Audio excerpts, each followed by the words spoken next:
The easiest way to turn on airplane mode on your iPhone is to swipe down from the top right corner to open the control center, and from there tap the little airplane icon. Tap it again and airplane mode will turn off. If you don't see a button for airplane mode on your phone, we can add it. Tap the plus icon in the top left corner, and then from the bottom, choose Add a Control.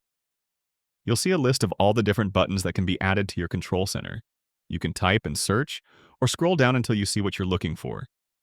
You can either add the connectivity bundle that I have on my phone, or you can add a standalone button for airplane mode. Once the button is added, you can drag your buttons to reorganize them.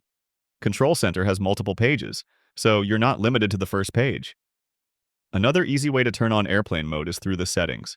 Open your settings, and on the very top, you'll see a toggle for airplane mode. Airplane mode turns off all wireless connections on your iPhone, including cellular, Wi-Fi, Bluetooth, and GPS. Once it's on, you can manually turn on Wi-Fi and Bluetooth if you want to use those during your flight. It's also an easy way to take your phone offline if you want to disconnect with a single tap. Click that like button if this helped, and subscribe for more easy guides like this.